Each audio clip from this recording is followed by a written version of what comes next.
Absolutely. We got your boy Chris Wade up in the waiting room. Oh, send him in. I accepted him. There you go. Yeah. Christopher. Chris.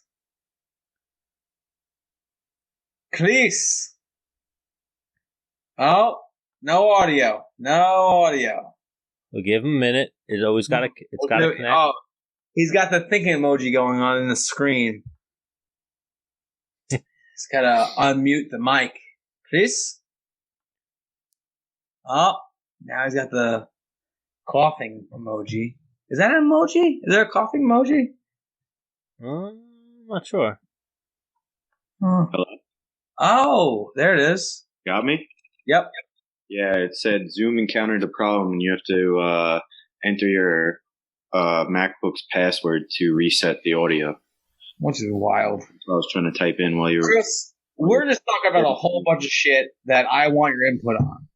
Oh, yeah. One, let's go sports real quick, because Chris Wade is the biggest sports fan I've ever met, but he's like top 3. Out of other athletes, probably, right? Yeah. There's people in general, actually. Big time sports guy. So the Washington Redskins... Out of other athletes. The Washington Redskins have to change their name. Right. What? And I said to Stan, I said, whoever's complaining about that doesn't even watch football. So why the fuck does it matter? Because this is what people do in life. They have nothing to do except complain about stuff that bothers them. It really offends them, and it has nothing to do with them. This is what society is now. Now with that, you know how like you could be looking in a dark room, right? Mm-hmm. And if you stare at one spot, you can convince yourself that there's like that darker spot in the darkness is something. Right. You could. So if you're like Redskins, the Redskins, the fucking like you can like that's probably what happened, right? I don't. No, it's not. Normal people don't do that. I know that. So why do we address insane people? Same people that want everything closed still, that want to yell at you if you come close to them without your mask on. It's the same people that need to all get on a boat and sail away and never come back. That's who it is. But listen, like I'm not saying it's really, really bad that we basically destroyed and like demolished a people that were here already. And then we were like, yeah, we'll name our sports teams after you after the fact. Like in my head, like the Redskins, they're fucking awesome. Like they crush people. The football team, the Redskins. Yeah. Yes. No, first of all, the Redskins suck. Hey. Redskins suck. Okay, as a team. You're the reason why they're getting the name. You know. Didn't they win a Super Bowl? I'm not the reason. The owner just said like a year ago, we're never changing the name. And now this happened, all these protests and stuff, and now everybody wants to be politically correct right now at this point in time. They want to look good. So that's why they're all doing this. And it's for the wrong reasons right now. It's to try to make people happy in the moment, but there's real problems. Why don't you go and give those people back some real land that they can actually like live on instead of these like Indian reses around here that it looks just more like a bad neighborhood, you know? Well, our taxes will probably go up, so easy with that, Chris. That was a joke. That was a bad joke. They're stealing plenty of money. They could divvy it up different ways. Anyways, but hang on, there's a few other teams that are changing their names, right? Yeah, the Cleveland Indians. Anybody that's associated with like a native, I'm sure like the Chicago Blackhawks might have to think about it. Anyone that has like a Native American connotation. I don't know what the colleges are doing because they're more powerful than some of the sports teams. How about the Florida State Seminoles or they're making big money and they're using that name. Are they going to have to give that up? I don't know. Let's say I was Native American. I would take pride in like, hey, I'm Indian. Like they're killing it. That's my team. Yeah, but I guess the idea is that like we basically like mass murdered them and took all their land. So they don't want that happened, and they don't want to be anymore. associated with like Western civilization like that. So you weren't on before. I was telling Stan, like, why don't these same people go into social study books and start whiting out things that happen? Like, I don't want to see it. I don't want people like. What do you mean? I know it happened. I get it, but I think people now, if you poll like the country, like people have a lot of affection toward that the Native Americans and what they stood for and how they lived, and they like are generally like it's not our generation that did what they did to them, but Menace, you sent this invite to Rich already? Yeah, he's in our waiting room. All right. Well, hang on. So, Chris, we have a few questions for Rich Schaffer on like, hey, like when are gyms gonna open up? Like, what's the deal with capacity for restaurants? I don't get it. Fill us in. Okay. Easy, Tiger. Easy. Well, easy. I don't want to. Nice and easy. Yeah. Wade's about to be like, you tell your fucking boy Kumo, I'm gonna fuck him up. Right. Exactly. That guy needs to be taken. All right, let him in, Buzz. That guy needs a beating.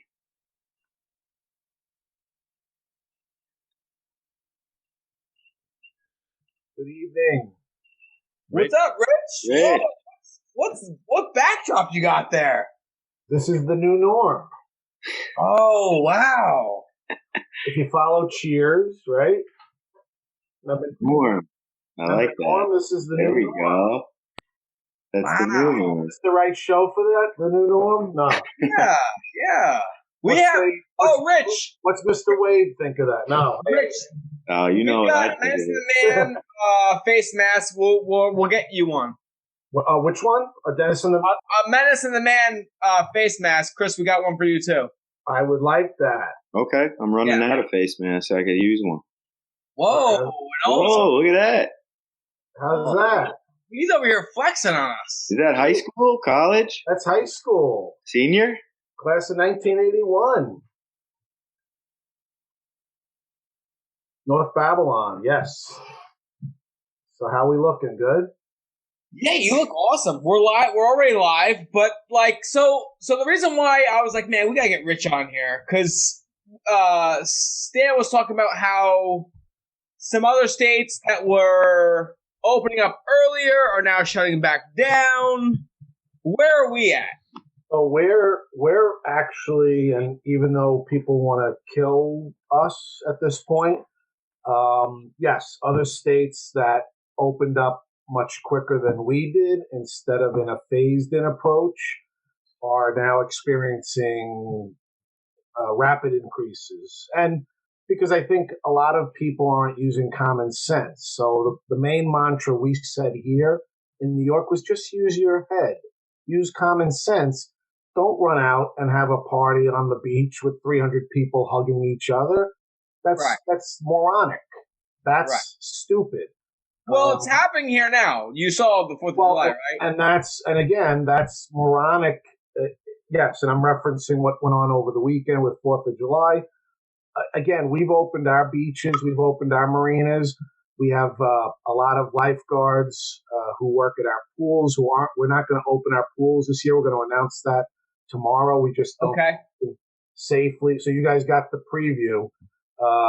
We're not going to open our pools and spray parks because we just can't keep them disinfected as rapidly as we have to, even though if you're in the pool, you're okay, but we can only allow 1/8 of the number of people into the pool, which I'll give you an example. Phelps Lane Pool is a big pool complex in North Babylon. Normally we can have 850 people in there. Under the guidance, we can only have 112. So it doesn't make sense for us to open it, have to put all the effort into it. So we've opened the beaches. We've in fact spread out the beaches. So you've got a much larger area at Overlook, Cedar, and Gilgo. We put more lifeguards on down there, and so we've got a great opportunity. But idiots who go out and do what they did over on Fire Island over the weekend, or even out in Montauk, again, that's what ruins it for everybody. We've all gone through 4 or 5 months of complete torture and hell, having to be social distance and stay at home and not interact. And then you don't want to be the idiot who ruins it for everybody. So back to the other states went and said, okay, we're shutting down in the very beginning. They did a couple of weeks, and then they just started reopening everything, en masse. What? Like full bore. Full bore, like just boom. It was almost like an explosion, and that's what ended up happening here. Now, so I would say I'm also critical of, because I think in some cases we're too slow in reopening, meaning that we've got a lot of small, and in particular, I'm going to talk about small businesses. We've got a lot of small businesses that I believe could have been opened much earlier. For example, we had a lot of controversy, Babylon Village, Lindenhurst Village, a lot of places like where you would only have 1 or 2 people going to the store, a jewelry store, a knick-knack store, drapery. Which aren't considered essential. They're not considered essential, but they weren't allowed to open, even though those owners could demonstrate how they would be able to provide their service without a lot of interference from the government. So I think that New York has done its best it could, but I think too controlling hurt some of the reopening, and we could have gotten more people reopened a lot quicker. Now, something that's near and dear to my heart and near and dear to all of your hearts is gyms. And I believe that it's going to be reopened. Tomorrow, it should be reopened. Tomorrow's going to start phase 4 here in New York, July 8th. And in phase 4, you've got a lot of activities that are considered to be the more moderate, risky activities. For example, I got a karate school in West Babylon. Guy's mapped out a beautiful layout for how he's going to do all of his lessons. It's not going to involve, the one-on-one contact, but it's going to involve all the other things that go into the karate lessons, just like what would be all the other things that go into the jiu-jitsu lessons. It's not necessarily just rolling around all the time, but you can teach the techniques and things that go into it. You can do the strength and conditioning aspects of that. All of that can be done. So that's why I believe the gym should be reopened. Like for example, like LA Fitness, I get it, but Long Island Strength and Performance, you could definitely be in there and keep 6 feet from each other and lift for sure. Yes. And I think those are the types of, so we're pushing right now. We have a state senator, her name is Monica Martinez. So she's put together a package to get the governor to sign off on letting these smaller, large brand gyms reopen. Because we believe that a lot of them have to do with lessons, individual lessons, as well as small groups that could be done either inside the gym with proper disinfecting and, keeping everything clean, plus a combination of outside activities as well, outside the gym. Right. And then I've been seeing like small little gyms in like a plaza or something like that, like doing classes. Yeah. Would an MMA gym considered a class? So you can do outside up to now 50 people. So you can have outside. Holy shit! Hang on, Chris. How many times have we talked to Greg about like, dude, if we had a pavilion with jiu-jitsu mats and rolling outside, that would be dope. But that's not what they mean. They mean you can do outside, right? So if you're going to do lessons, you can do outside lessons, like one-on-one private jiu-jitsu lessons, right? You can just go outside and roll, because we're outside now, right? And so that's again, it's why we believe that you can't be too controlling. You got to have people use their common sense and let them do. Again, we have a lot of contact going on because we've got employees who work at marinas, who work at beaches, who are interacting with people. And we're telling them to be careful, but we're also making sure that they're getting tested regularly so that if they have contact with someone or they themselves bring in COVID, we can contain it as quickly as possible. We've had probably 25 different employees who've caught it. A couple of them ended up at Stony Brook in the hospital, serious, but are recovered. Nobody passed away who works for the town. But we believe there's ways to do a lot of what's still not being done with just common sense. And you can't control everybody's waking moment. And after we started opening up, if you look at the numbers over the last couple of weeks, and we're going into phase 4, we're still at a 1% infection rate, which means that everything is working well according to what it's supposed to be. People are paying attention. You have the nitwits. You're always going to have the nitwits. But for the most part, the good majority of people are doing what they're supposed to do. But Rich, you follow a little bit of fighting, correct? I'm more of a Dennis fan. Okay. But really, Wade is my guy. So right, Wade's your guy. But no. So UFC 2. What's it? 51 now? 51. 2 guys tested positive for COVID. Stan, are both of those guys from Florida? Like train in Florida and live in Florida? Bro, I just got an update on my phone. Mike Brown just tested positive for Corona. Mike Brown. Oh, shit. Yeah, so it just said that he can't corner. He was supposed to head to Abu Dhabi to corner Masvidal. And now he can't go because he has Corona. He's the head coach. Oh, Mike Brown. Shit, sorry. I was thinking of Matt Brown. Yes. No, okay, Mike Brown. Damn. So where are they testing before they fly? Or they get there and then they get tested on the plane? At like a hotel, and then when they pass everything, they're letting them fly out. I think they're testing people. So for Mike Brown, they're testing him in Florida. Then he's flying to Vegas. They're testing him again. Then they quarantine him for 2 days or a day and a half, and then they fly him to Abu Dhabi if he passes. So, I mean, the UFC is really...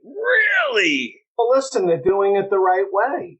Look, I mean, again, there's a way to do this. And again, the UFC is obviously spending a lot of time, effort, intelligence, and money on making sure, because again, you don't want to affect your other fighters or other people who are involved in the whole operation. But there's a way to do it. And that's why I say you can't control everything. You got to let people use their common sense. And that, to me, sounds like I just got the wrestling protocols coming out about wrestling because we do kid wrestling programs in the town. We're trying to determine what programs we can let reopen. And we just got wrestling protocols that have a very well thought out, intelligent way of letting kids continue to do the training necessary for wrestling. Do you have information that's not getting released on the news, like in terms of like when you get the COVID, how much longer the tests? Like, let's say like you have it, I hang out with you, I got it hanging out with you. How many days later will I actually test positive for it? You could test positive up to 14 days later. You could never. Right, but Stan was saying earlier, they're saying it's like 2 to 3 days if you're checking yourself every day and. Yep. If you're checking yourself every day, but just for example, our parks commissioner, he asked me this morning. He said, "Look, I'm getting tested every 2 weeks. Do you think I should get tested more often?" And he spent all of 4th of July over at the beaches with our bay constables. And I said, "Look, maybe you might want to do it every week, but if so far so good, you've been working, it's been working out well, then stick with the 2 weeks." I mean, some people, I don't know, a young woman who works for us, she just got tested. She tested positive. She hasn't exhibited any symptoms. She's about 30. She said she had a minor cough, which is what caused her to believe maybe, she was just overthinking. She got tested and she tested positive for it. Can you only give it if you have symptoms, or? No, she could be giving it to anybody. That's why she now has got a quarantine for 14 days. And but after 14 days, you can still have it. Yeah, but we had a kid. In fact, a kid that Chris knows. I'm not going to name his name. Oh, I know him. Who works for me, who tested positive twice. Yeah. And can't that just mean that there's something wrong with those tests? Well, by the way, yes. How you testing positive 2 times separately?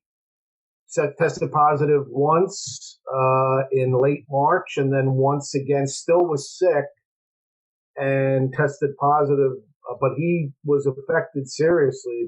Lost 30 pounds. He had all sorts of issues. Yeah, I mean, it was weird, and again, because it's so new, they don't have everything down exact as to how people are affected by this. But to Chris's point, yeah, the tests are not 100% accurate. I heard they're like 50%. Yeah, that's what the discussion. It's not acceptable to me to be making calls on like who can do what. Like Mike Brown might not have COVID. There's a 50-50 chance. Like flip a coin. And maybe you have it, maybe you don't. Like, how are you? My mind is. Here's the other boggling, Chris. So I have a guy who died in April. Guy was 49 years old. He was the vice president of the Copeg School Board. He and I were at a meeting a week before. He started saying he has a cold, blah, blah, blah. Next thing I know, his wife's calling me because he's in ICU at Good Sam. Rich, they think he has COVID. He tested positive. He wants to talk. I was friendly with him. He was a leader in the community and ends up not coming out of ICU, dies about a week later. And it's just like baffling that guy. Yeah, but that same guy didn't go to Long Island Strength and Performance and work out. Well, that's what I said. He didn't keep in, I just, from what I see, it appears to be affecting people who, either have pre-existing ailments or didn't take care of themselves, and they live on McDonald's or something else. And now I'm to a point where it's like, you got the world closed to protect people who never did a thing to protect themselves. And now you have the people who can fight it off and are strong enough to like keep this country going. And we can't, because there's a lot of we're the most obese country in the world. Right. And that's the frustration that everybody has, which is why. Hang on, Chris. Obesity makes you like 6 times more likely to wind up in ICU from this thing. Chris, those same fat people that don't take care of themselves, they got feelings. Like they don't like that the Redskins. Yeah. The Washington Redskins. And they're making 3 times the amount they make a week on unemployment. So they don't care how long the world stays shut for. So that's a whole different. So Rich, the way that every other state right now is spiking, right? Is New York anticipating a spike? I would say later this year. Just because I heard October. Yeah, just because I think we're all feeling very good that there hasn't been a spike with the phased reopening. The fact that we haven't seen a dramatic increase and it's been steady, we're all kind of not surprised, but kind of relieved. And on the flip side is going into the fall, that's when you're going to get all the other viruses running around. So we believe that there'll be a spike later on. So like Texas, Miami, I think California, they all kind of pulled everything back and they closed everything down. Is that New York's plan as well? Once we get a little bit, if the numbers start going north, are we closing everything back down? I would say I don't believe you're going to be able to close everything back down. I think that the combination of the frustration that Chris talks about, plus the fact that we've learned ways and we've argued behind the scenes. I'm not going to have the arguments that I've had with the state officials on this show. Call some people out, Rich. Get into it. But you want to get me fired, Dennis? Come on. But I'll do it. But yeah, I see. I said, where are you, by the way? Are you in Oakdale there? Is that Oakdale? What's that? Are you in Oakdale? Is that Yes. You're in your house in Oakdale? Yeah, I'm in quarantine. There you go. You had too much fun over the weekend? Did I have too much? Too much?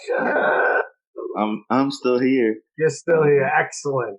But Chris had a protest at his house with like 15 people.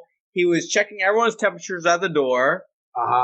If you coughed, you were out. Out. It was good. Yeah. You let it, what was this? You and your brothers, or? Yeah, family. Family, friends, right? Mm-hmm. Now, but to Stan's point, I think what'll happen is we learned a lot of that.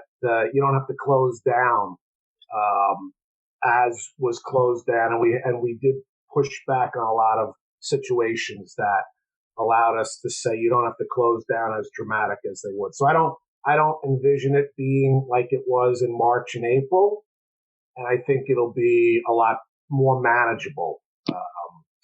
So like a casino or some places are opening and they have like retinal, or what's the word? Like the scans of your body temperature, or you can walk in the door and take your temperature. Why can't that be the type of plan that's in place for a gym opening?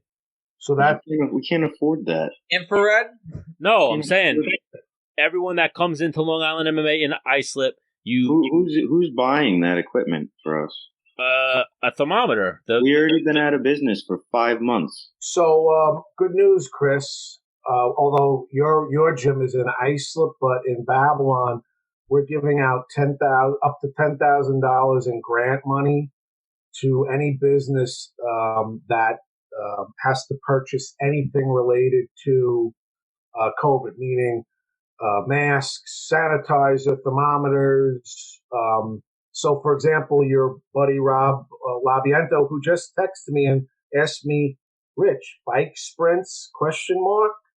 So I'm going to text him back. I'm going to tell him on the dentist show. OFF. There you go. So for example, he's submitting right now because he wants to reopen also, and I let Greg and Ryan know this too. So through our industrial development agency, we came up with a program that's going to give up to $10,000 per business for any additional measures they have to take, any equipment they have to buy, any supplies they have to buy that go toward helping them reopen to comply with COVID guidelines. And it's working out real well. We've helped a lot of small businesses in the downtown area, so they're submitting their invoices of the equipment that they've purchased or the supplies that they bought, and they can get, like I said, up to $10,000 in grant money. They don't have to pay it back. It's designed almost to like kickstart them to get them going, and that's what our industrial development agency is doing. I don't know if Islip is doing that, so I don't know how the It'll probably spread throughout the island. No, he's doing that in his. Rich is man of the people. Like I know that, but he understands like how badly small they're hurting. They're getting crushed right now. They killed everybody. Yep, they killed everybody. We're trying to just help them get going again and get them recovered. And so that's why we took this pot of money that we had through the IDA. We would normally have been using it for other things. Like the parks, like the spray parks or... Yeah, that we can't use it toward, right. So we're reallocating it to make That's amazing.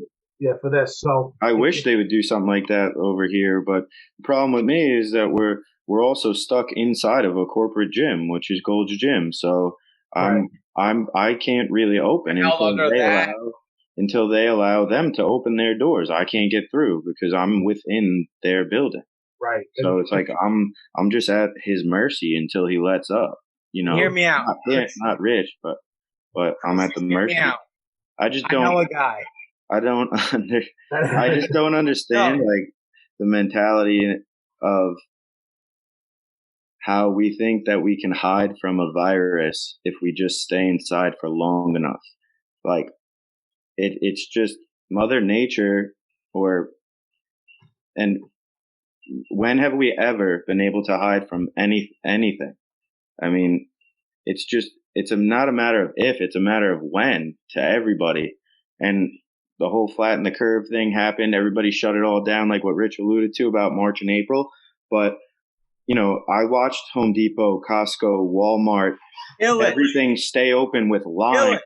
And the jeweler from before, he just got able to open, and he has about 10 customers a day, and they come in one at a time. Everybody wears a mask and hand sanitizers. But that's the stuff. That's not the stuff okay. That we argued with them about. Well, what were they doing from the jump? Like, it didn't make sense. It doesn't it makes them look bad because you let the big boxes stay open the whole time, and you let them come up with protocols this quickly, and you kept us closed. And who represented us during these phases and stuff? Do you think we would have taken that? Like, oh yeah, we're just going to not open gyms. Right. What we said was, and we said you're hurting the integrity of what you're trying to get people to buy into when you do that. And so when you have what you just described, where you're seeing people lined up at Target or Home Depot, and then how do I explain to the jewelry store guy, or if, for example, a woman who has a blind company, window blinds and stuff, and you've got some construction going. She's trying to provide her materials or her supplies, and she wasn't able to get in. I mean, I'll say this here. I said, just go in, Barbara, and do it.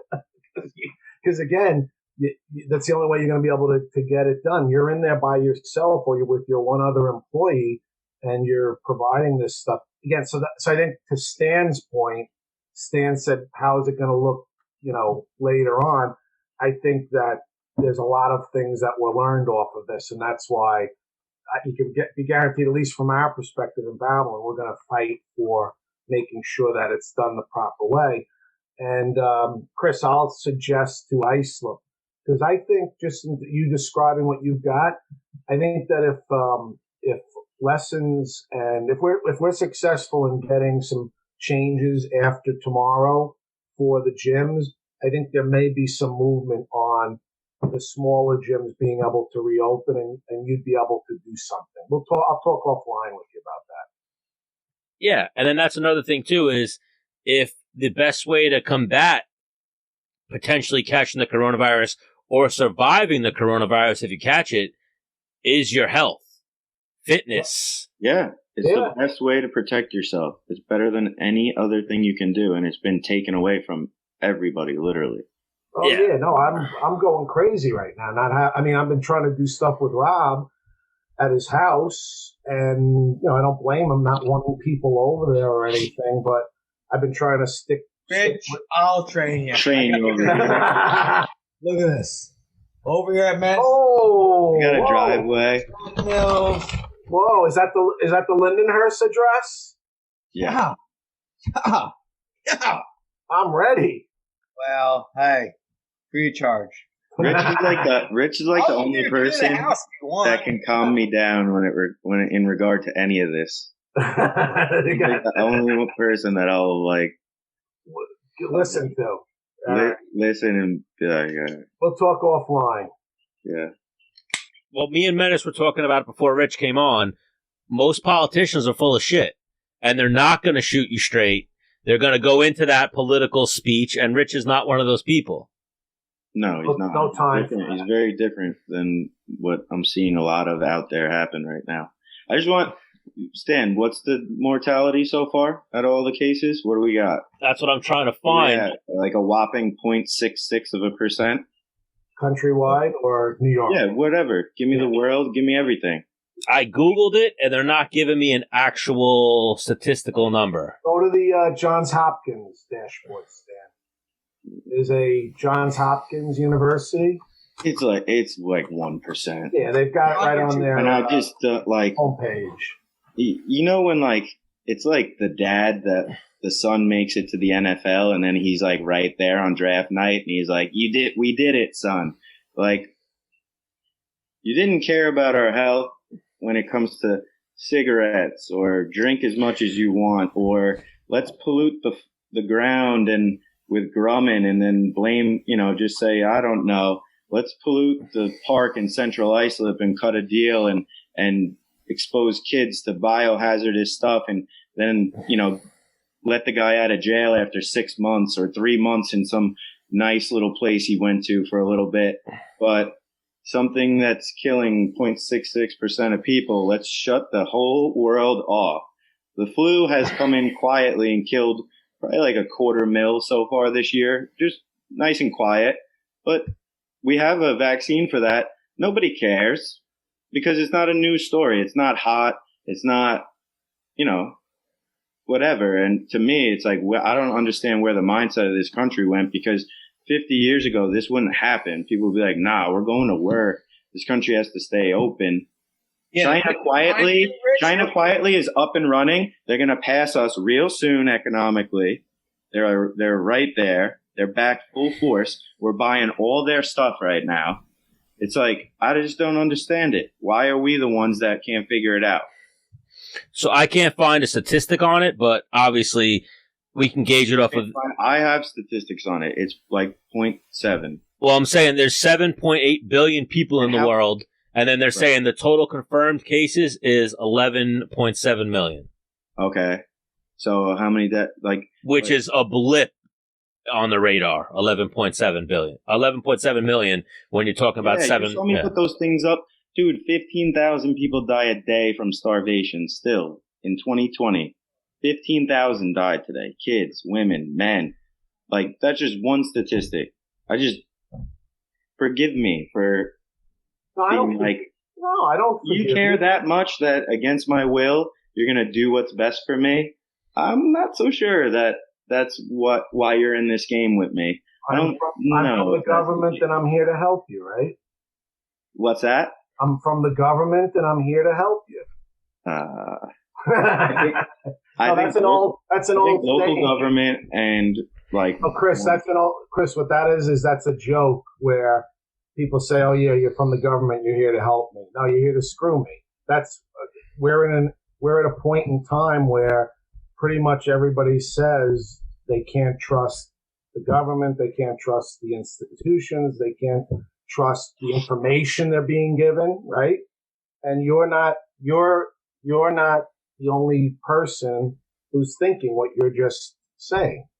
Yeah, I mean, I won't watch 60 seconds of CNN or Fox News or anything because it's just one side agenda and the other side's agenda going against each other. And that to me is not how you gotta like be in the middle of think for yourself critically. But Rich, if you want a segment here on Menace the Man called, hey, 50-50, shoot it straight, we'll take you. There you go. I'm happy to be on. Now, Rob says I better get off the show and do bike sprints. Tell him. Yo, he's just jealous. I've been doing those bike sprints. I bought an assault bike. I got it downstairs in my house. He's jealous. How many RPM are you hitting over there? What am I? What are you doing, 2020s, 30-30s? We do 20-20. No, we do 20-30? Oh, 30-30.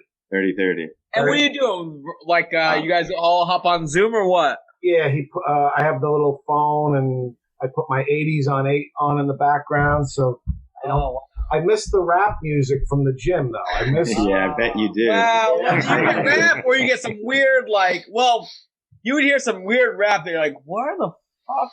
Or the Axel F theme, when Greg gets to put on the Axel F theme. Oh. I gotta say, Long Island MMA Farmingdale's music choices, a lot of the time, I'm just like. Yeah, because it sounds like dreary and deaf. You're like Michelino, turn that shit off. Yeah, come on, Mitch. Turn that music that no one's ever heard before off. You remember when they thought it was cool to keep looping the same song for like an hour and see who? Well, that was for on Fridays. That was the Axel F. That was the Axel F. Oh, that's what it was. Yeah, I used to want to tear my hair out. Yeah, that was from. Well, the thing is, after 2 hours, is this the same song? Yeah. You start to think about it. And then once your attention grabs the same song, you're you're done. As soon as you realize you're done, you're tortured. That's Greg's favorite song, I'm told. What? How's that go again? Dun, dun, dun, dun, dun, dun, yes. And he would just keep playing it. Eddie Murray and Beverly Hills Cop, Axel F.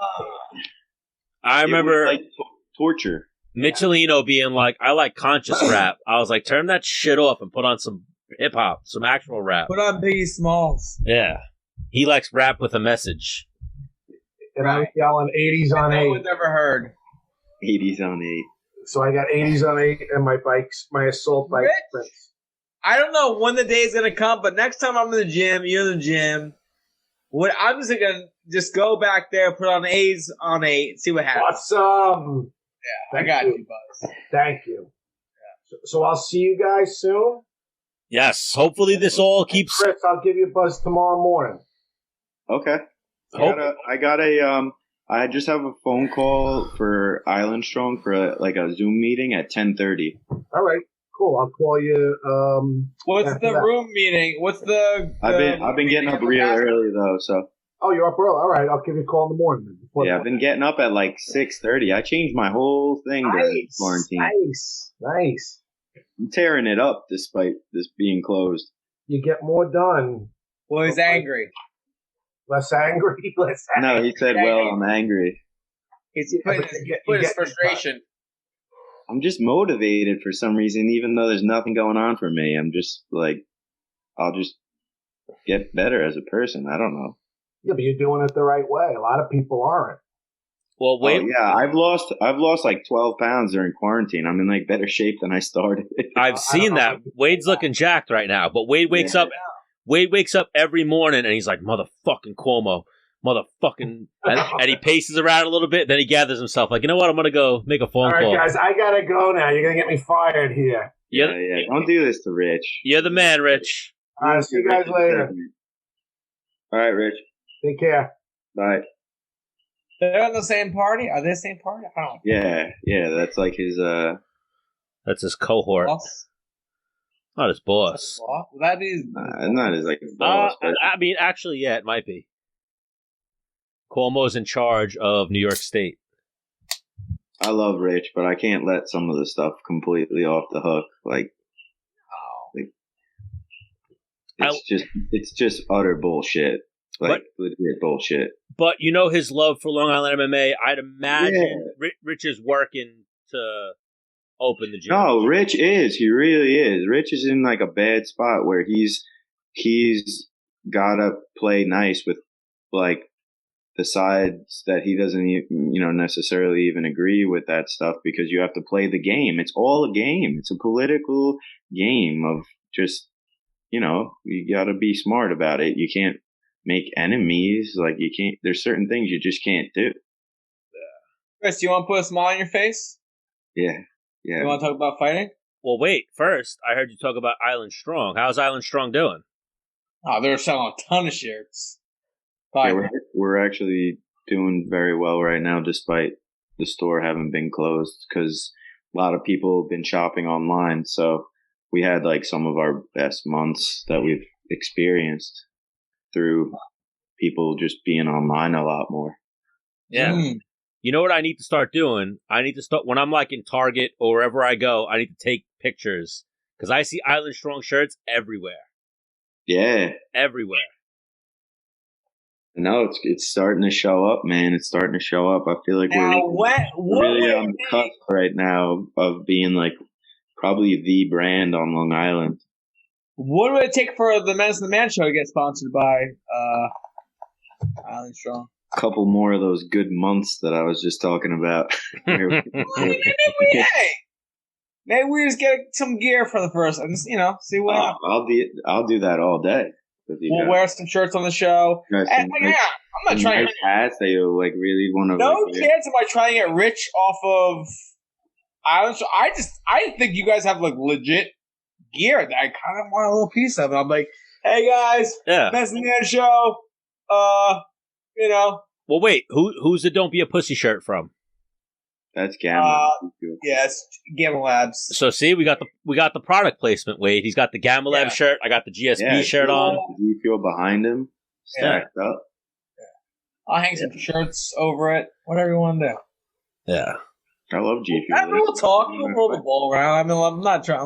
But in all seriousness, we are making some really, really nice gear right now. And if you guys want to do something to start, we'll do something. We'll figure it out. Even if you guys just shared the show, really, all right. Yeah, I mean, we do have a platform that way. So we have I don't know, 45,000 followers or something around here. It's like more than Stan has. Yeah, more than you have too. More than I have. More than me and you have, Dennis, probably. Fine. Well, it's all combined. What do you got? Like 28, 30? I think it went down since I retired. Dude, mine's been going down a little bit too. I've been running my mouth. I've been running my mouth about this, and people are like, I don't believe in this. Unfollow. Get the fuck out, bro.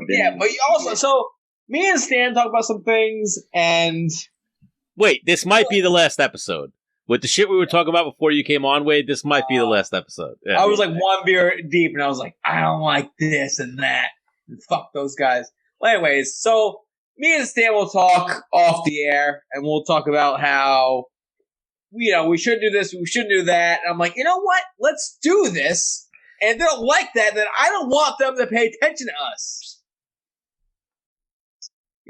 Like if we're not eye to eye, like, fuck off. Right. We're not even eye to eye, like, I don't know. Or if it bothers you, like, I see shit in Target that bothers me, but I keep going to Target. Yeah, exactly. It's the people that go in there. We just don't think on that wavelength at all to where we can ever relate to that type of. Here's what it is with me and you, where me and you like the shirt you have on, bro. That's what you're talking about. Yeah, probably. Medicine Man show's probably get canceled because of this shirt. But I'll burn it to the ground. I don't give a shit. My thing, like I keep reiterating it, is like when something's killing less than 1% of the people that get it, like I'm not even going that in detail. I'm saying like me and you, and even Stan. There's things we didn't like growing up. And our parents went, I don't give a shit. You don't have a say. Shut up. Everything's going to be fine. That's what it is. You go, okay. And it is. It's probably better that way. Some of these people never got hit. Some of these people for example, like Stan's nephews and like that say and do whatever the fuck they want. Society has slowly, all the betas that like can't defend themselves have slowly over time created a whole new system where like you can't touch me, and like they can win in so many other ways that they could never have won in the past. They could be just completely feeble genetically, physically, not take care of themselves, be completely closed-minded because they were silver spoon fed their entire life, born into money, and they got stuff to say to people like me and you who just want to like, run our business or, just let people make their own decisions. Like that kind of a person to me, I just have no use for in this. Hang on. Professional fighter, retired. I'm still like my dad was like, "Yo, dude, what? You said that?" I'm like, "Pop, pop." But me and my dad are the same wavelength because of that. All three of us can tell plenty of stories about how we crossed boundaries as children and were reprimanded for doing so. I'm sure of that. But I know a lot of people like. Not saying hit your kids. No, I never touched my child. Your kids cannot always be happy. Your kids don't run. Your kids, and even this, your kid. They're 2. They're 7. Your kid does not run shit. No, does not run shit. There's people out there letting their dogs run shit. Do you understand how bad society is destroyed? Destroyed. Kids is like if you see a kid totally spoiled now, it's like, that's not bad. How about the dog parents or the pet? Come on, bro. There's some. I'll call them out right now. My brothers will get in a chat, and both my brothers are both married. Both my brothers do not have kids. Both my brothers have dogs. That like, I've said a few things, and they're like, "Are you fucking serious?" I'm like, what? For example, like my brother's dog, and like, listen, Which brother? It's a good dog. Which brother? Dean. His dog got hit by a car. I'm being insensitive. I've never had my own dog. I get probably where he's coming from, but I don't know. I was being rational, I think. So his dog got hit by a car. He's like, man, like almost lost my dog, whatever. He's upset. I'm like, okay. And then cost me $1,500 I'm like, you could have bought 2 of that dog. And he's like, are you fucking kidding me? I was like, and like my other brother attacked me too, and I was like, ugh. I mean, when it becomes like attached to the family, there, I'm sure there's a number that, depending how well you're doing, you're willing to go to. I'm talking about people who like let the animal do whatever it wants. They shit like that. Like anything, literally anything when they're out. You chew on my couch, like. Yeah, oh, you little silly goose, you. Yeah, don't do it again. Such a cutie. Like, oh my God. Yeah, but those same type of people raise kids. Yes, they do. You're right. And that's why people are like, Redskins? What is that? That's a football team? Would you not agree that we have some bigger issues at hand right now? Oh my God. 1,000,000%. Like, all that attention, like. Of pro sports teams that are closed right now. Like, why? Why is that the topic of discussion at all? A sports team being called the Redskins didn't kill anybody. It's because somebody wants to be like the hero for like. Well, they want a following. Look what I got done. Look at the attention I brought to this. Well, we talked about be their hill. Instead of doing something like you or me did, Chris, and like fucking kill yourself, starve yourself. Sacrifice a bunch of shit. Menace, we talked about that with Eves and Out. A lot of people are just doing things for the gram, for social media. Oh, get it. All day. That's all they do. Like I'm gonna go protest just because it's cool. No, I was burping. I'm like 5 Great South Bays deep at this point. Did you see how enraged I was? Speaking of that, so. They claim the incubation period can be like 2 weeks or whatever. You could be asymptomatic for 2 weeks. It's smaller than that. Right. So all these protests went on, right? And the whole left encouraged all of this to go on, right? They didn't want you to protest against them closing you down, but if you were going to get crazy over the other protest, you could do whatever you wanted to, right? This was how long ago? A couple weeks ago? 3 weeks ago? Right? Wow. And now they're seeing number spikes, right? But they're blaming the 4th of July weekend. Like people went to the beach and drove straight from the beach to the hospital the next day. Get the hell out of here. Bro, the percentage of people that went to the beach and then even got tested is like this probably. But they're running like sensational articles about how it's July 7th today. They're talking about how the 4th of July has made us go back into a free fall as a country. You're full of shit. Completely full of shit. They started with Memorial Day, and they were saying Memorial Day made it spike. Right. But none of the protests made it spike.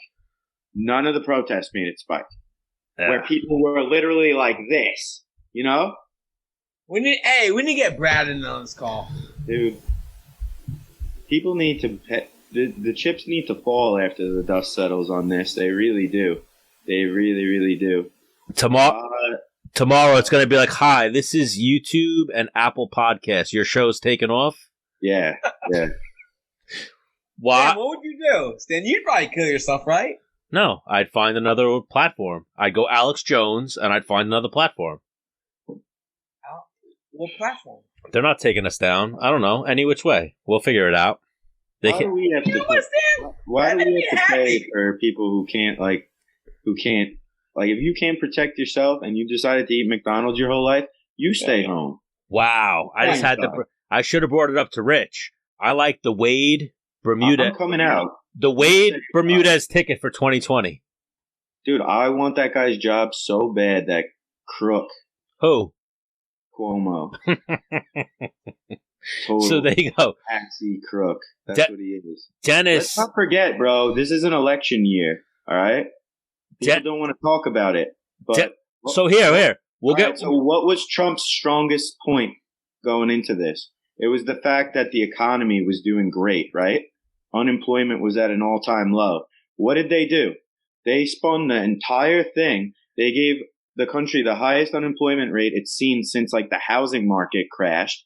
And then they closed every small business and put everybody under the teat of the government so that when they go into September, October, they're going to be like, look what he did. He didn't act fast enough. No, you guys shut everything. You closed everything.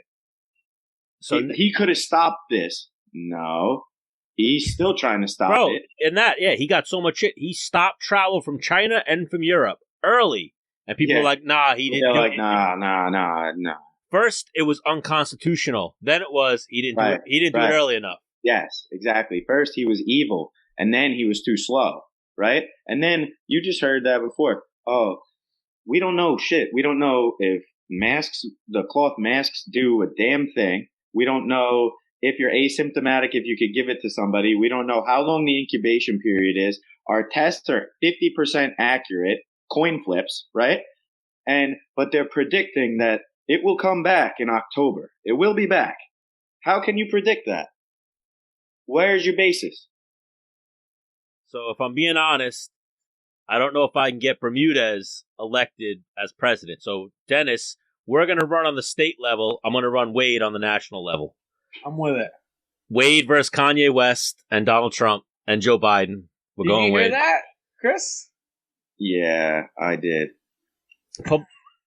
Publicity stunt. I like it, though. And I'll tell you why I like it. You can't vote for him. I'm voting for Joe Biden before I vote for why I Kanye. like it. This is why I like it. I think that's why people don't like me, because I think about stuff. Kanye West and Donald Trump are pretty tight. Yeah. Okay? The Democrat,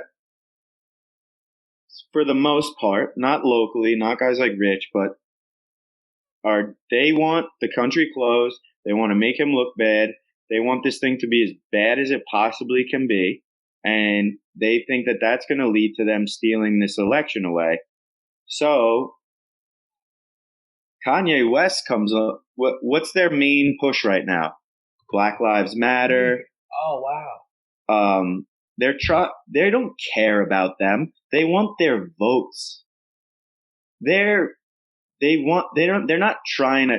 If you think the world is all like sunshine and rainbows and everybody is such a good person and on and on and on, then I got a bridge to sell you.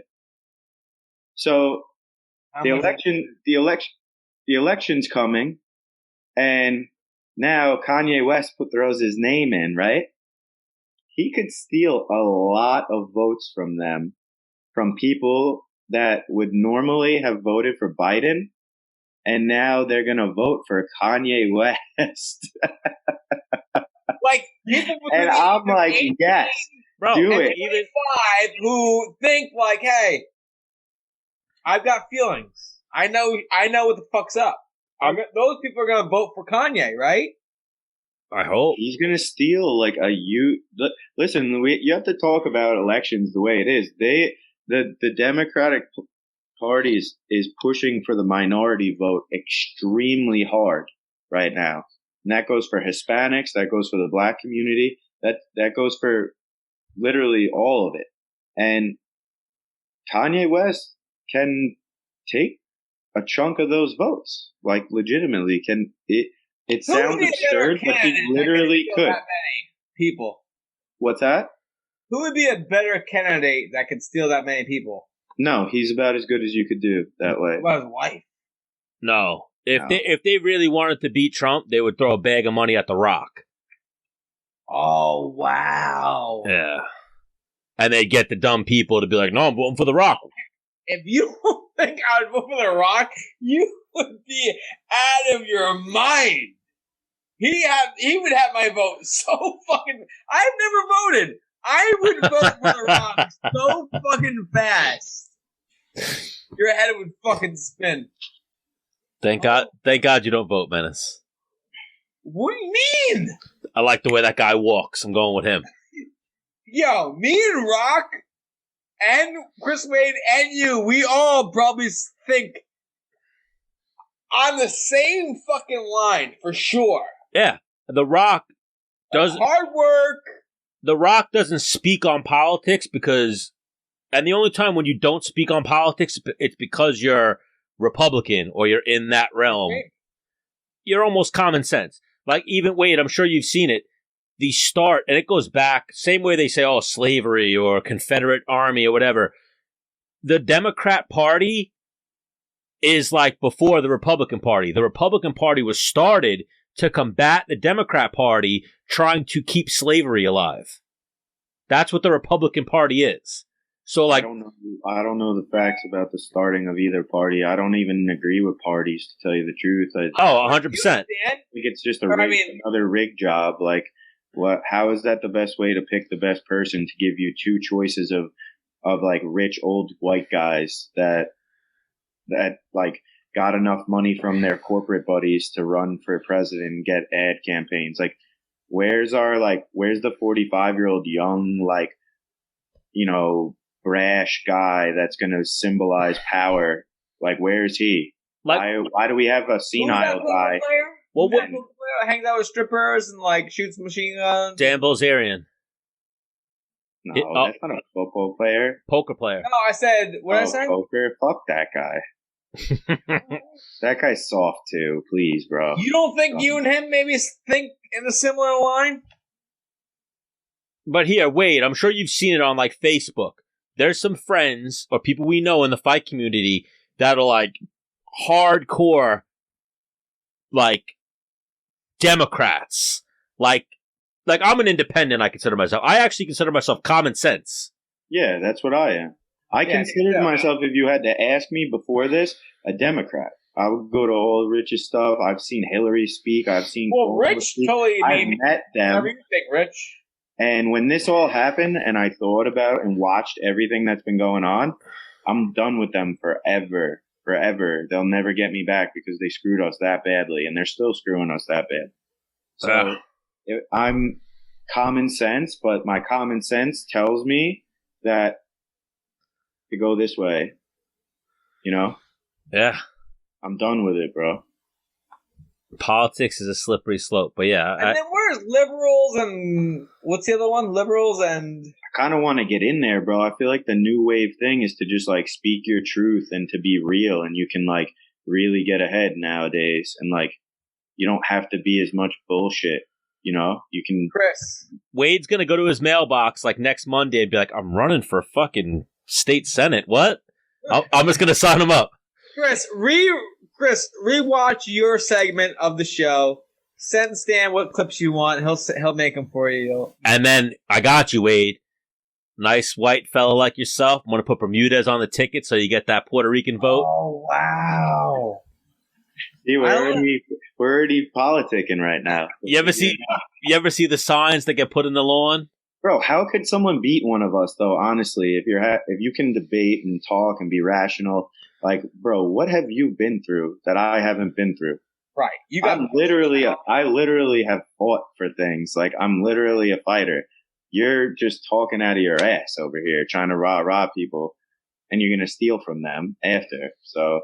And then when you guys give speeches, you just finish it, or in the middle of it, you'd be like, "And if worse comes to worse, I'm leg kicking this motherfucker." And then the crowd will uproar. After the speech, he just laces me, like, and we're just like, yeah. Blood everywhere. Shotgun 2 beers and Yo. So I got great day beers, just bang it off our head and drink it. That's how you win nowadays. Oh my God. Ric Flair chop each other. Hit a woo. Yeah. Everyone back. I'm voting for this motherfucker. Stan, could you break a watermelon with your legs, squeezing it? I saw Grilly trying to do it. He couldn't do it. Could you? All tried to do it. No. Chris, shut the fuck up, Chris. No. Women can do it. Women have like that strength. No, women probably stab a hole in the side. No. Cover with their legs. You never a jacked girl has like that weird tensionary strength or whatever in her legs to go like this. I don't believe it. Are there women that can do it? To that girl. I don't believe it. You don't get on the machine at the gym that does that, the abductor thing. They do that machine. Yeah, but he's also need to get on that to be stronger than them. I triangle people. Right. Why? Wade, you've never seen that girl? She's getting like either ripened ones that are like getting mushy or she's doing something to them because they're not convincing me that girl's that much stronger than Dennis and I and Grilly and all these guys, and we couldn't even make a cracking noise. Well, nobody did it. It starts to like, dude. I felt move. like my knee will bend a lot. Did you guys try it? Because I've seen it. I've never tried it. Did you guys try it the Ben Askren way? Did anyone break it that way? I got it like this, and I was just trying to destroy. Now, Chris, do you think Ben Askren did it the proper way, or he had something? He's got a gorilla grip. I'll give Ben Askren because I would believe that he's like a country boy, like farm strength. Yeah. Man, did he do? He probably knows like a little technique, and he knows how to like. Hang on, real quick. Did he do two at the same time? Like this, yeah. That's where I'm like. I don't know, man. I think it depends on the watermelon. I think if you get the right watermelon, you could break. He also has way longer arms than you or I. Right. I think there's probably something with leverage there with that, for sure. Right. I would agree. And here, I do think the watermelon matters. I think if you have a rind that's like this thick, like you're not cracking that thing. Bro, we put a mortar in it and lit it off. And we went over there, and it hadn't even exploded. It, like, cracked a little. It just had, like, a big hole. It had, like, a circle and, like, a little crack on each side. You guys got some badass watermelons. Hang on. Stan, a mortar. Yeah. And it didn't... It just made a hole. Nope. You know what, Chris?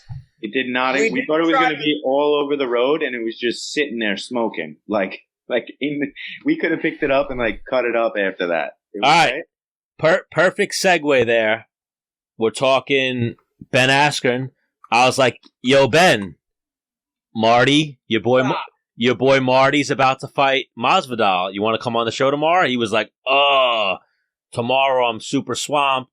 I got shit going on." And then I was like, "How do you see that fight going? Who you got winning?" He was like, "Marty, however he wants." Is Ben coming on right now? No. You know, I thought you were segueing like. I do agree with that though. Like I was segueing to UFC 251. Got you. We don't look at fighting the same way anymore, but you guys can honestly sit there and say that, like, all right, let's say Usman was like, I just want to win, right? I just want to keep my belt. I only have 6 days. They just changed my opponent. This guy's dangerous. You're telling me if he didn't want to put him on the cage and take him down about 15 times and exhaust him and destroy him, that he couldn't do it? The way that Masvidal wins is if Usman decides to be a Dana and a people pleaser and have a boxing match like he did with Colby. Yeah. To entertain everybody. Yeah. Yeah. Right? But that's not like true MMA. Like true MMA, like who's better and who has the better skills, Usman could beat him, I feel like, 10 times out of 10 if he wanted to by just taking him down. Like how's he going to get up more than once? Khabib could beat him. Khabib, exactly. The way people... The weight class different. It's a weight class below. Wait, Khabib what? Couldn't beat... I'm saying Khabib could beat at 170. Could probably beat... Masvidal? Yeah. You're saying? Yeah. But even like that... down and going to his game plan. 100%. I would take Khabib all day. Ragdolling him for 20 minutes. It's like rock, paper, scissors, bro. It's proven.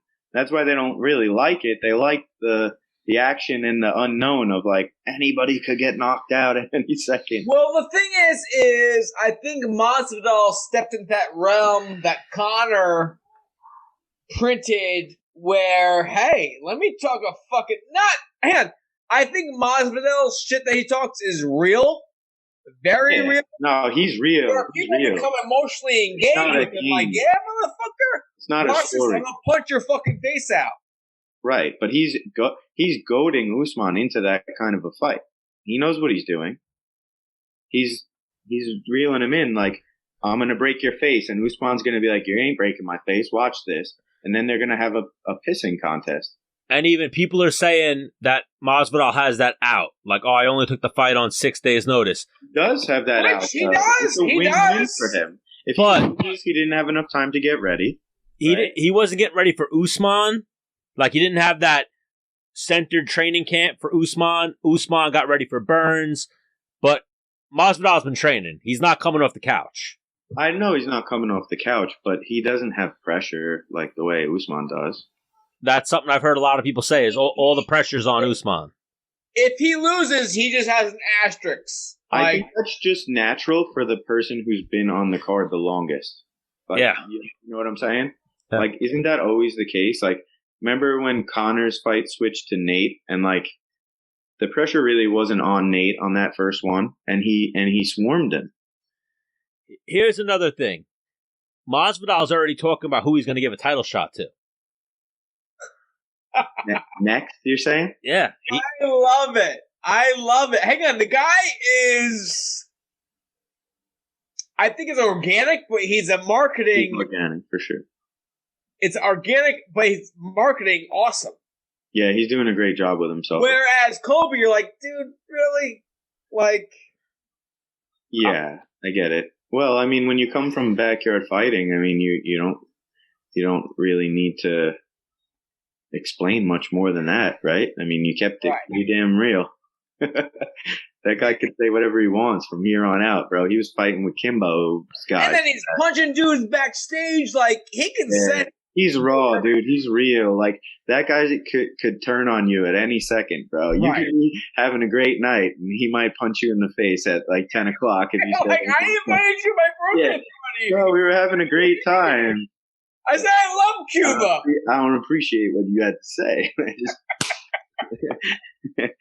Headbutt. Oh my god! I like that. I kind of like that. I'm into that. Well, hang on. I also like, and I know you for sure can say the same thing. Like, my friends and the people I hang out with are all like that. But I feel like you're like, that's how I grew up, man. I grew up like that. I don't like the cringy stuff that goes on in MMA right now. It's disingenuous, and it's all promotionally based, and like those ones that are organic. Those are the ones that most people take to, like the ones that you find that it's real. Yeah. But another reason why I said to Menace, I want to get Chris Wade on. I know Chris Wade likes to dabble a little bit in the gambling, betting some money on some fights. Allegedly. I hate that he's on here right now because I'm probably going to spend like a minimum of $200. This is a big card. This has some fights worth betting. Hey, Chris. I'm not, Chris. You know how I am with like watching them, but I will be watching this. Chris, Papa needs a new pair of shoes. Specifically for don't work. worry, we're gonna cook. We're gonna be cooking. Oh lordy.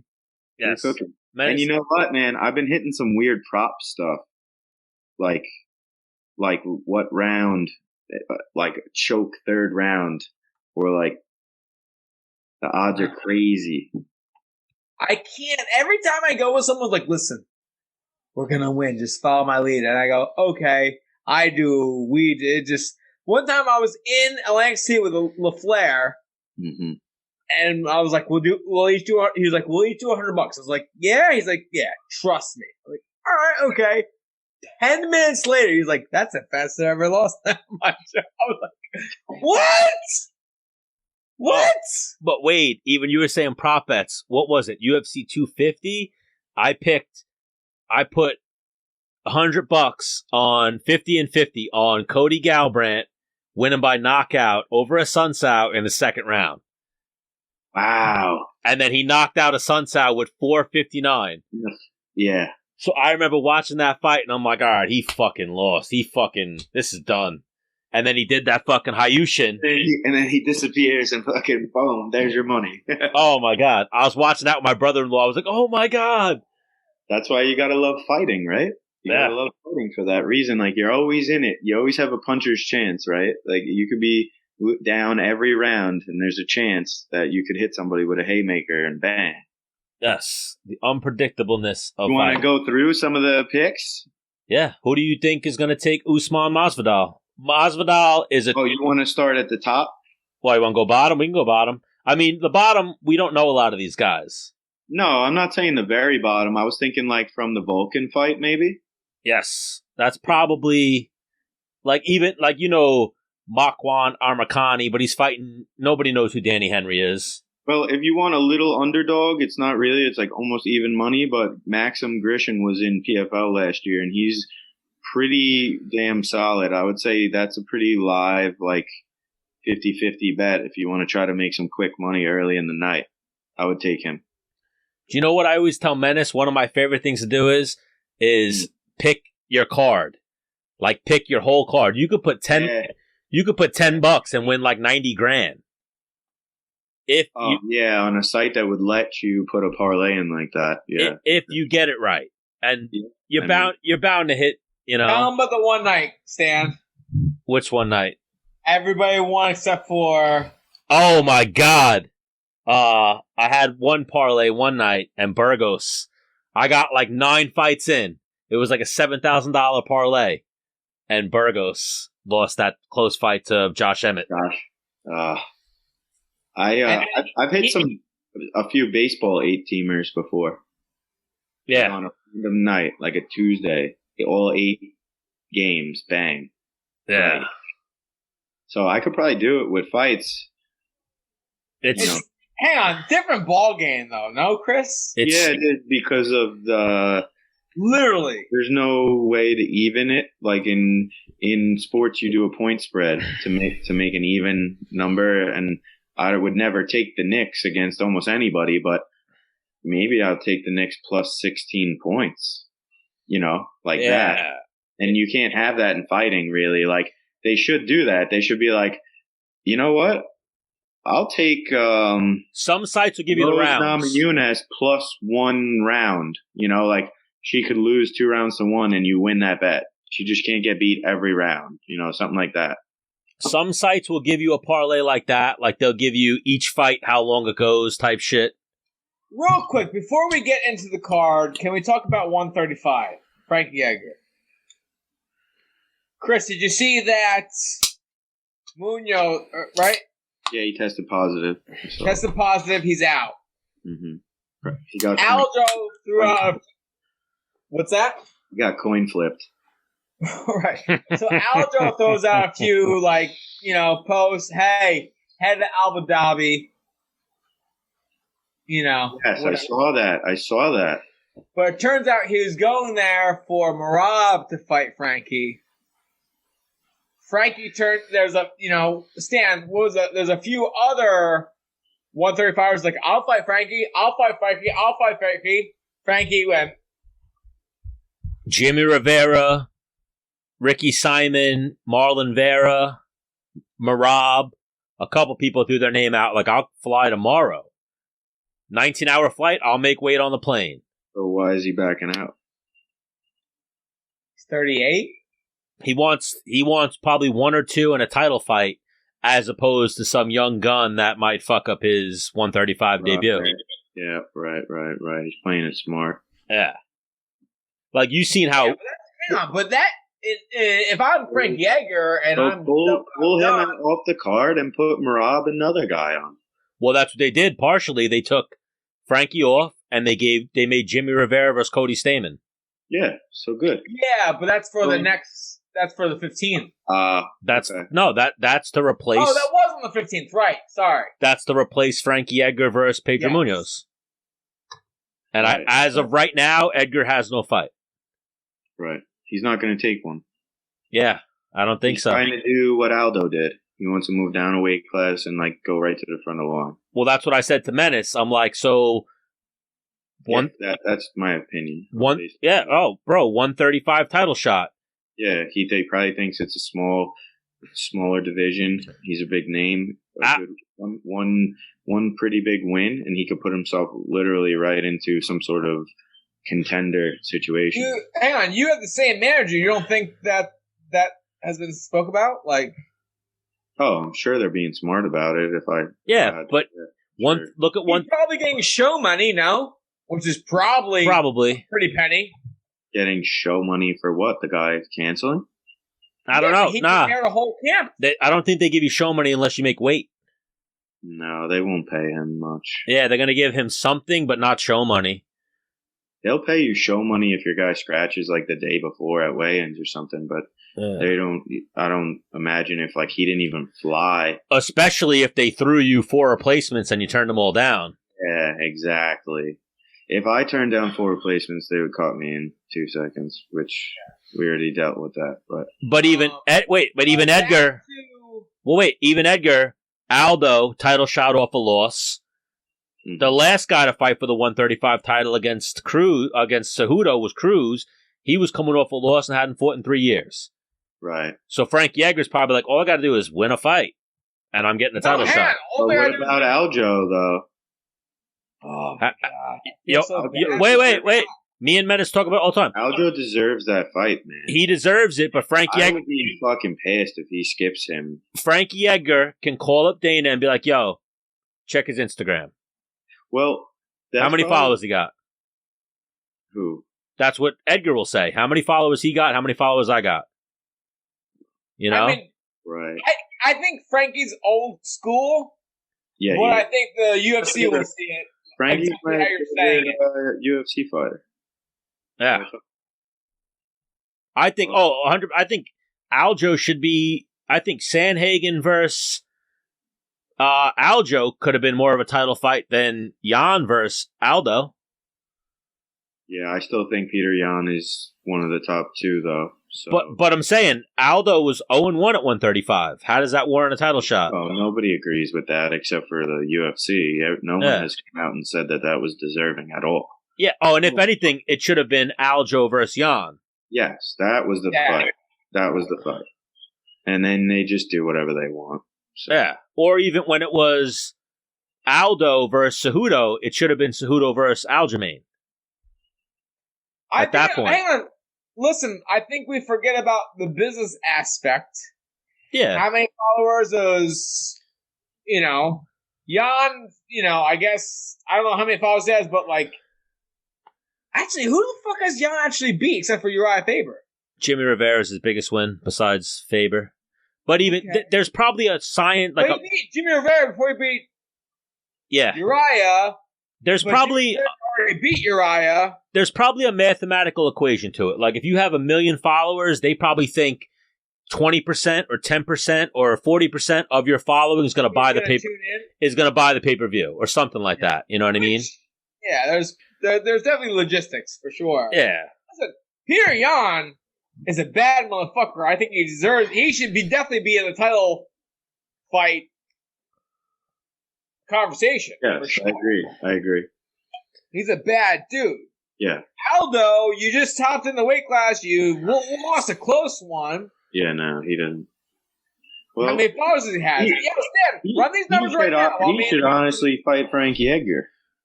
Yeah. Who, Aldo? Yeah. He already fucked Frankie up twice. I know, but like, just to see like who's going to be the guy at 35 that not his weight class. New weight class, yes. Well, Aldo, 2.5 million. So what do you want to do, Jose? Aldo, 2.5 million? Yeah. So that's exactly why. I think Frankie's got 1 million. And I talk about it all the time. 768 Frankie's got. Fighting the UFC is not necessarily as good a fighter you are, but as how popular you are. Yeah. Was CM Punk the co-main event that one time? Well, the feature fight. Yeah, he was a feature fight. He never had one fight? No, I think he was the feature fight both times. Never had a fight. Right, so it's not exactly how good you are. Yeah, it's about selling an event. But how many people like you?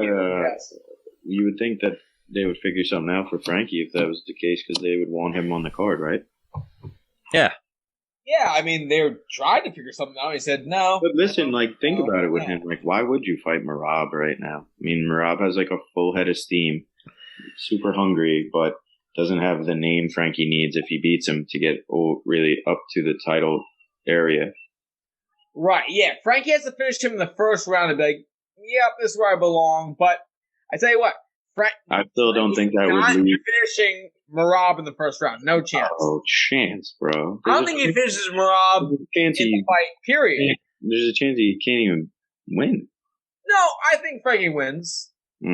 Bro, like I said to you, Menace, 38's old. It's been a long time since he competed, though.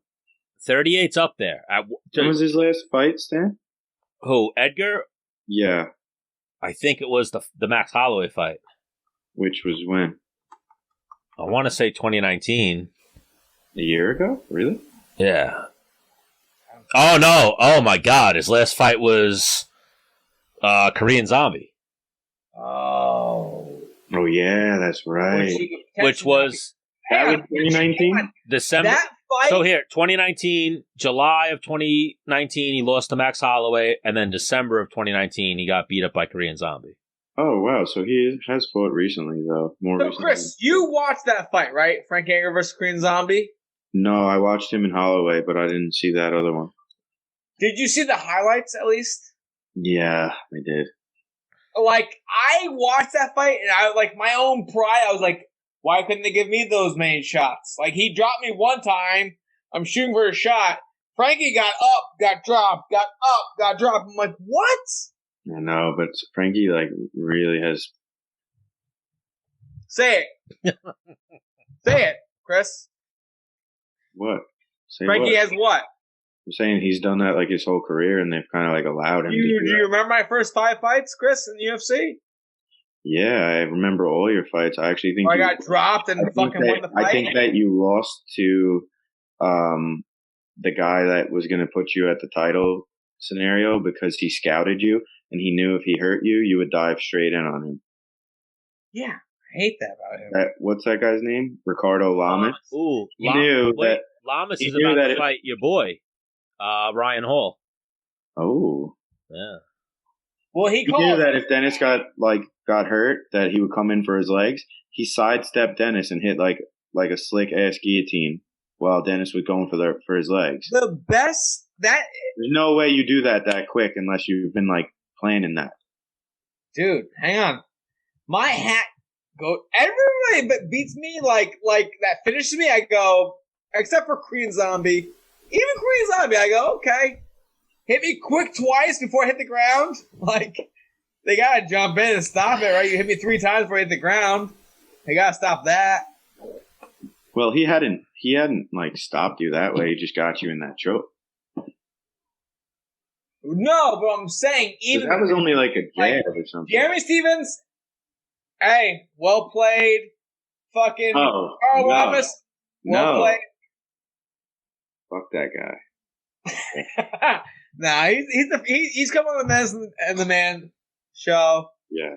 Well, let me ask him about how he missed weight by 6.5 pounds. Oh, very true. Very true. How they pressured you into fighting him. Very true. You know what? I feel pretty good fighting too. If I had to make 161 and the other guy made 156. Yeah. Why, they pressured you into fighting him, Menace? They didn't pressure me. They said, "Hey, he didn't make weight." They didn't talk about money or anything like that. Like, will you fight him? And you know me. I mean, I'm the,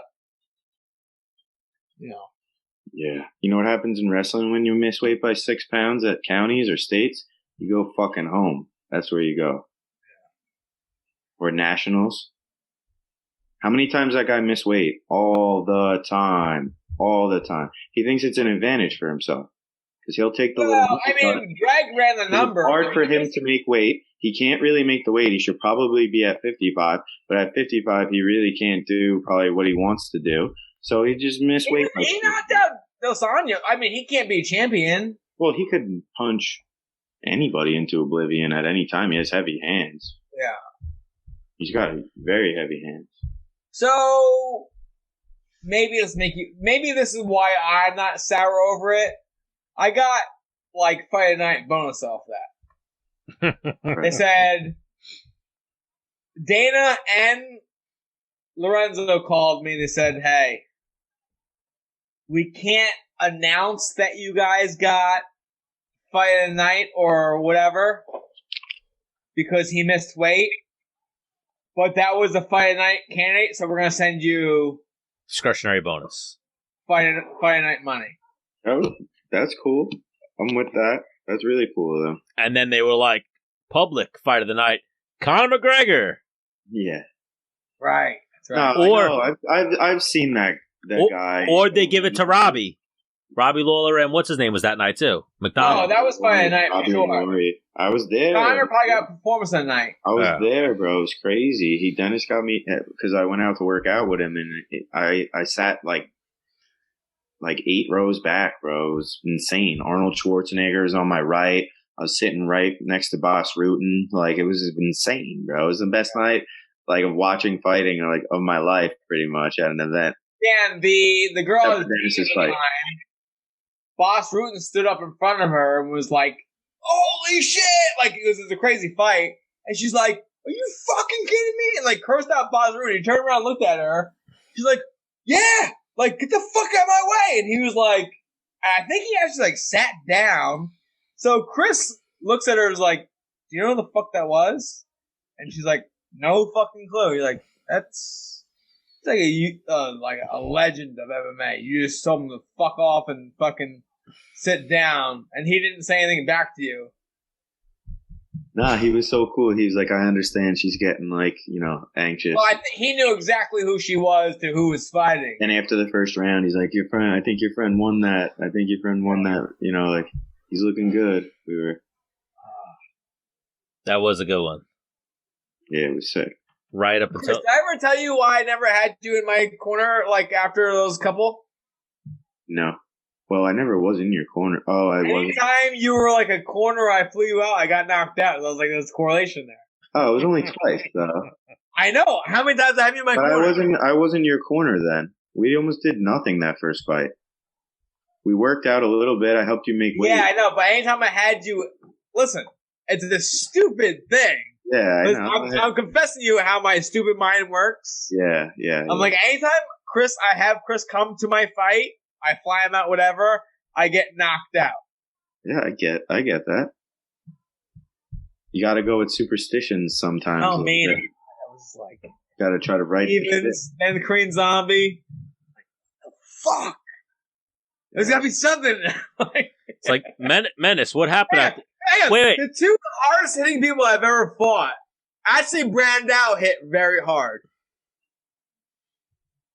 It's like wait, Menace. What happened out there? It was Wade. Wade was here.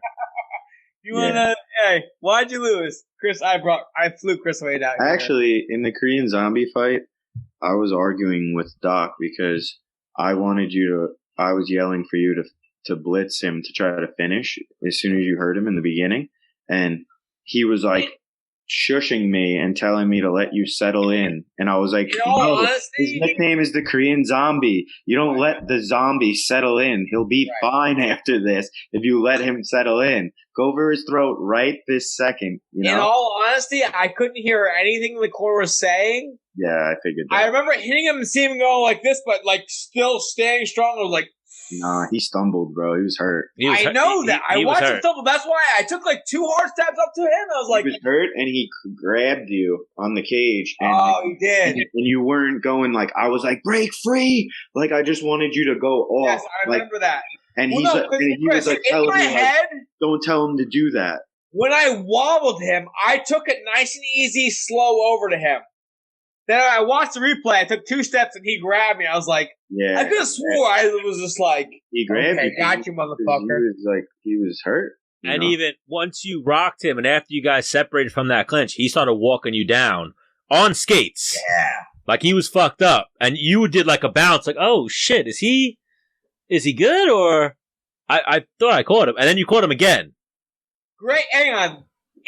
I don't know if it's Korean Zombie or Asians in general. They got a great poker face.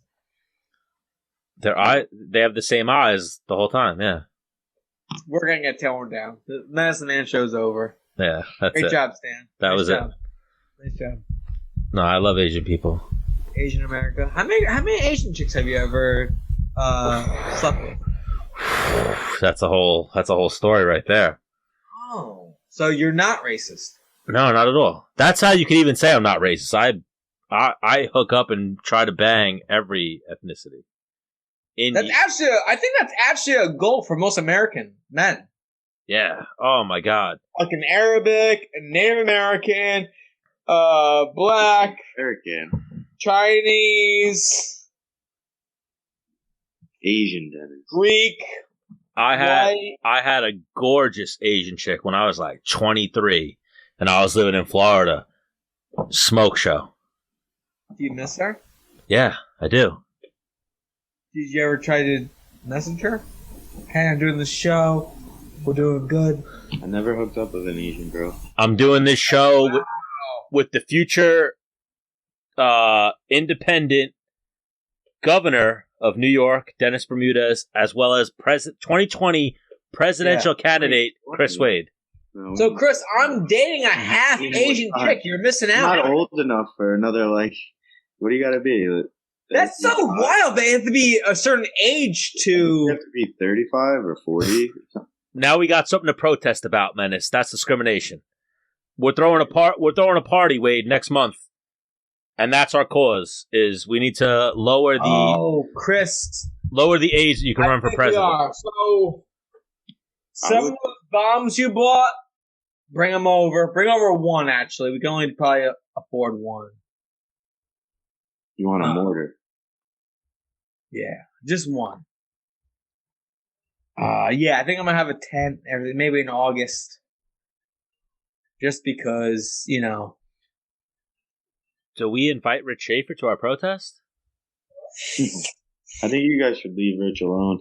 Put him in a bad spot. Yeah. I leave Rich alone right now because I know where I'm at right now.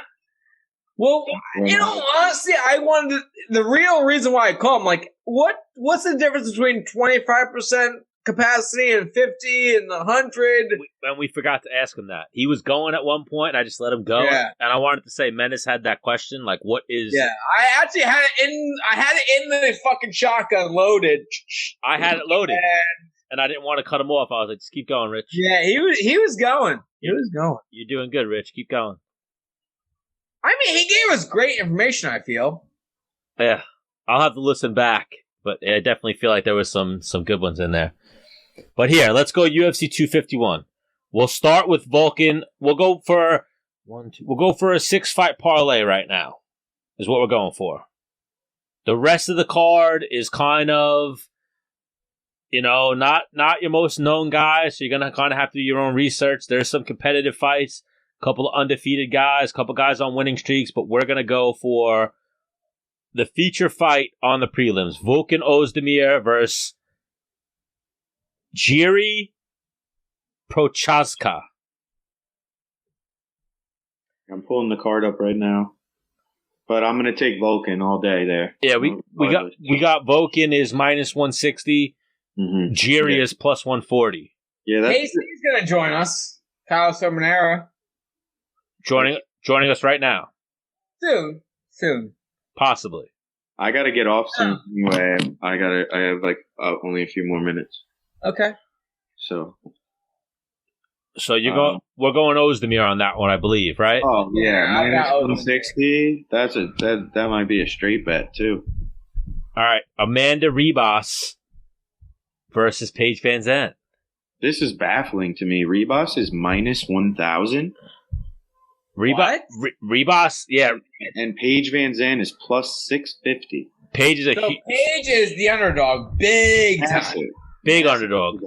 $100 wins you $650 if she won. So Stan, tell us why. Yeah, what's his scoop on Ribas? What's up? Ribas is a badass. She beat Mackenzie Dern. She's tough. I think she's 10-1 and 9-1. She's 9-1. And Paige hasn't fought since the last night. Dennis fought, so January 2019. And even Paige, this is her last fight on her deal. She's like fighting out her contract. Right, I did know that. I saw that. And I think stylistically, Ribas is a tough matchup for her. Okay, and because why? Takedowns? What's the deal? Striking and jiu-jitsu. Okay. I think the odds makers probably see a better striker as well as a better grappler. See, but if I have to look at the odds here, I mean, maybe I'm not going to put it in a parlay because I don't want to ruin it. But if I'm making a straight bet, I'm going to pick Van Zant all day because I'm not laying out a G to win $100. Just doesn't make any sense. Right. I'd rather take 50 for Paige to win 325. But you put Ribas in a parlay. I wouldn't because it's just not going to move your number that much because it's minus 1,000. So heavy that you're not going to get that much at it. Maybe you win an extra $25 if she wins. Like, is it really worth it if she lost? Got it. And that's on like $1,000 win. You would get if you added. So to make $100, how much you got to throw on Paige? To make 100? Yeah. Ooh, that's a good question. So I'm all about making just $100. She's plus 650. Get your calculator out. You don't sit. Do you sit with your calculator out when you're running numbers, or you just this much money? Sometimes, but the programs will do it for you a lot of the time. Have you guys ever seen that movie? $6.50 will win you 100, I believe. Wait, what? On Paige. On Paige, yeah, will win you. So if I put $10 on Paige, I think if that's the math is correct. If it's not, forgive me. But I don't believe it's 65 to win 100 because that would only make her like a 2-to-1 underdog. No, she's plus 650, so that would be So $6.50 would win you 100 or no? How does that work? Dennis wants to know give me 20 how much on Paige. $100. Give me 20 on Paige, straight bet, whatever. Yeah. No, she's a fucking tough bitch. Think about it this way, Dennis. I think all odds are based off 100. So 100 wins you 650, right? So 50 would win you 3.25. She's a 6.5 to 1 underdog, basically. 25 would win you 175, right? And then less than that, maybe it's $16.50 would win you 100. I don't care. Wait. Have you guys ever seen that movie, She's Out of My League? Yes. With the little skinny guy and the hot blonde chick. And then when she comes to the house and he's like, oh, you can just come in the pool in your underwear. And then she's like, I'm not wearing any underwear. And then they're sitting at dinner and the brother's like, hey, Dad, did you need help with, the thing? Fuck it. I'm just going to ask. I'm having one of those moments right now. So Chris Wade, I'm just going to ask. A Puerto Rican birdie once told me you and Paige Van Zant had some vibes going each way. Oh, my God. I wonder who that guy was. Oh, he's spinning around. What? One of my Latino friends.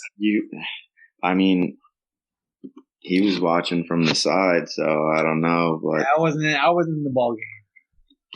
Whoever that guy was. You'd have to ask her that. Ooh, she's married now, so yeah, you're not going to get that answer. But from her or from you? From her. What about from you? I'm saying I don't know. I mean, I can't speak for her. I don't know. Everybody was having a pretty good time. All right, we'll leave it at that. Just I've heard some things. And that was way back in the day. Yeah. But I'm gonna lean towards Paige Van Zant just because I like the odds. But same here. That's almost the fight where if I'll do 2 parlays and I'll do one with Paige on it, and then I'll do another one where I leave that fight off. Right. Can you give me who's beat Paige Van Zant? I know she's been beat a few times, but might have to mute you for just a second. My daughter's just got back, so all right, no problem. Stan, who's beat her? Who's beat who? Paige? Yeah, I'm trying to think of Paige is 8-4, so Nami Yunus beat her. Yeah, Nami Yunus definitely did. Which I'm taking, Nami Yunus then went on to be champion. Right. Yeah. Look that up. I'm interested. Who else beat her? Tisha Torres. Okay.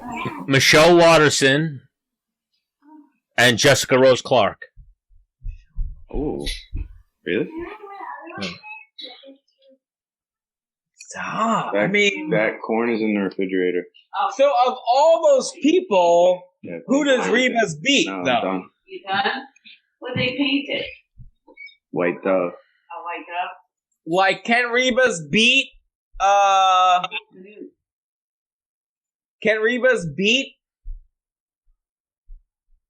Karate Hottie? Can Ribas beat Stan? Oh, yeah, maybe. I mean, remember, Rebus is the one who fought Mackenzie Dern, and you were like Mackenzie Dern all day. Then I was like, Mackenzie Dern just had a baby like 2 months ago, and you were like, I mean, that's real though. Oh, 100%. And then you were like, oh, Rebus all day. Rebus is 26. They're both 26. Rebus's only loss is to Poliano Viana. I tell you what, man, to throw money on Paige is definitely worth it. Yeah, even if it's... Because every time Paige fights, she's fucking feisty. Tell you what, just talking about this right now, let's go like 250 on her. Just straight up. On Paige. Yeah. Wow. Just to stick it to the man, get that last win on the last fight of the deal. Show everybody she's not done, you know. Like, and even that, because of injuries and shit. She's got a lot to fight for, man. She said pretty motivated. She's on the same deal from when she was 21. Yeah. You know who just hopped into this chat? Frank Hickman. I sent him the how you doing. He's awake. It must be like 1 a.m. Is it? It might be. I believe it is. Send him in here. I'll take him. Chris, I wrestled with George Hickman in college. Frank Hickman is his younger brother. We were on the same wrestling team. He works with... I'm drawing a blank here. Adesanya, Volkanovski, Valentina, Peter Yan. He worked with them? He does. At Tiger Muay Thai. This weekend, he will be in, I believe, Peter Yan. He's in Abu Dhabi right now, no? It says he's joining. He's in Abu Dhabi. Who knows what the Wi-Fi is like there? Yeah, probably shit. It's probably a sandstorm or something going on. They got a ton of money over there, though.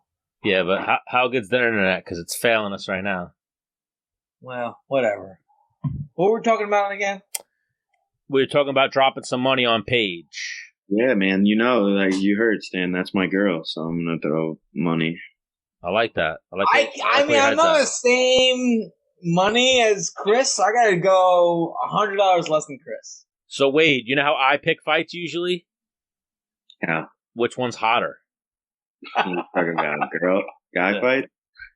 Yeah, he goes over the hotter guy. Oh, too. my God, Dennis. Like, so you know how Dennis picks guy fights he doesn't know? Let me see his chest. All right.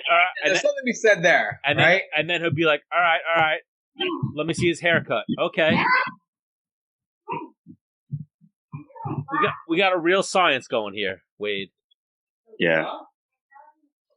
And if I see a guy... I'm trying to put a little more behind it than that she's hot. You know, I'm telling you, she's motivated. She's coming off injuries. She's fighting her last fight out. So all these things are true. I'm bringing all of it. Is Frank in now? Frank Hickman is in.